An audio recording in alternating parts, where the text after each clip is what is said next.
Imagine yourself in this scenario. It's a bright and promising day in early March, and acceptance letters from the college of your dreams should be arriving any day now in the mail. You make your daily walk out to the mailbox to check and see what's inside. Some junk mail, a few things for your mom, and what's this? A letter from the college?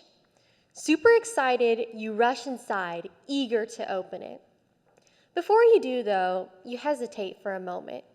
After all, this is the culmination of the last 4 years of hard work, all that you've done leading up to this moment. Unable to contain your excitement any longer, you rip open the envelope and see what's inside. Dear Miss Johnson, we regret to inform you that we cannot offer you admission into the University of... You stop, suddenly. It feels as if your throat's constricting and you break out into a cold sweat. It's over. It's all over. That took a bit of a sudden turn, didn't it? Or maybe not.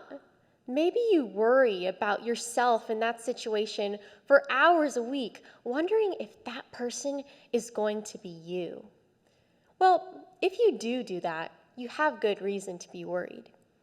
Estimates vary, but most experts agree that the top 20 colleges in the United States all have acceptance rates of below 20%. And for the top of the top, those acceptance rates can go down to below 10%. Trends indicate that these ultra-competitive colleges are only going to get more and more competitive as the years go by. So statistically speaking, you're much more likely to get that fateful rejection letter than not. At this point in time, many students start to feel as if they're floundering about in a situation amidst factors they can't seem to control. So what do we do? Well, naturally, test prep companies have exploded in popularity, the College Board sees higher and higher test rates every year, and the average high school student has a longer and longer list of extracurriculars while they get less and less sleep with each passing year. All to get into these ultra-competitive universities. But is it really worth it? Can we still succeed in life without killing ourselves to get into Princeton or Yale? Well, the answer is yes, of course we can. But in order to believe that, and I mean truly believe that deep down where it matters, we have got to start changing our mindset on college and attainability. Between 1970 and 2020, the number of Americans with college degrees increased from 10% to 37%. That's a huge jump. And this phenomenon has led to something that many experts call the devaluation of the bachelor's degree. Basically, as more and more people are getting college educated, employers have a wider and wider pool of potential qualified applicants to choose from in selecting jobs. This is especially true in the fields of science and technology, where having a bachelor's degree nowadays is frequently no longer enough to get you a job straight out of college. Keep in mind, this is very different from how it was 20 or 30 years ago. On the other hand, most employers are refusing to even consider applicants who have not completed that 4-year traditional route. So begins the rush to get into college. Most students believe that attending a competitive university and getting a degree from there will give them a competitive edge in today's selective global economy.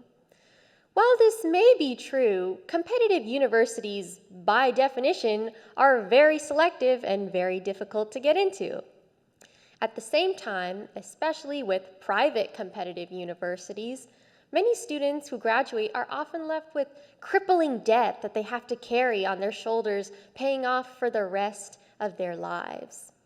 And lastly, it's common knowledge at this point that many competitive universities take in a number of factors into consideration when choosing applicants that the applicants themselves can't control, things like demographics, socioeconomic status, or athletic ability. So we've determined at this point that we need a functional bachelor's degree for most professional jobs in today's economy. But getting one from a highly competitive university is both very difficult and frequently very expensive. This is when a lot of people seem to have a hard time making a concrete decision about what to do with their futures. Enter community college. Yeah, when I say community college, many of my classmates in the IB circle or AP test takers or honors students give out a not so subtle cringe. A lot of the students that I hang out with, that is ultra competitive students, feel like community college is just an option relegated for lower achieving students who are not able to get into any other public or private universities, or for adults who are returning to school after many years off. Changing this kind of toxic mentality is the first step in furthering our success forward in the workforce. Not only is community college considerably cheaper, and in some cases free in California, compared to most public and private schools, but many students are able to transfer over to a public four-year university after their initial two-year college degree is done to get done with their bachelor's degree. Additionally, the courses offered at most community colleges are comparable in rigor and difficulty to that of the local public and private schools by a variety of different standards. High acceptance rate public state schools like the California system, Cal State Fullerton, or Cal State Long Beach have a similar system going on. 20 out of the 23 Cal State schools, like the ones I just listed, have acceptance rates of above 50%. So you have a pretty good chance of getting in. Additionally, most of these universities also allow high school students to transfer over their completed IB, AP, or even community college credit that they completed while they were in high school over for a faster graduation. Sounds pretty good, right? Even after hearing about all the benefits of community college and high acceptance rate public schools, though, many students have a hard time making that final leap of faith. After all, we've been told our entire lives that success is defined by a letter, that one fateful letter that arrives in the mail in early March. But would you want to let yourselves be defined by a letter that someone else took 2 minutes to write about you? I know I wouldn't. When considering uncharted territory, it can be useful to look at those who succeeded in those areas before us. Let's take a look at some examples. We've got Eileen Collins, a groundbreaking astronaut and female scientist, the first woman to take a space shuttle up to the International Space Station.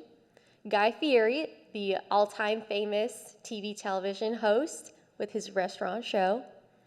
Ileana Ros-Lehtinen, the first Hispanic woman elected to Congress who served on the Committee of Foreign Affairs for a number of years, and at the time of her retirement was the highest-ranking official from her elected state. Luis Biera, a professor emeritus of mathematics at Cornell University. George Lucas, well, I'm not sure if I need to really introduce him, but in case you didn't know who he was, the creator of the all-time famous Star Wars franchise. And Aaron Rodgers, the legendary Green Bay Packers quarterback. Now, all of these people have a variety of different accomplishments and went into vastly different fields. But what do they all have in common? Well, I'll tell you, they all started in community college. Some of them went on to join the NFL, while others continued to get professional degrees in bachelor's, master's, and PhD levels and high levels of science. Others still went on to start their own businesses and go straight into entrepreneurship, while yet more decided to go into more creative and artistic fields, creating masterpieces like Luke Skywalker and Han Solo. Either way, all of these extraordinary, successful people started out in the same humble spot. So, what's my point with all of this? Well, I'll tell you what. Success is not necessarily defined by where you go, as it is the values that you learn there.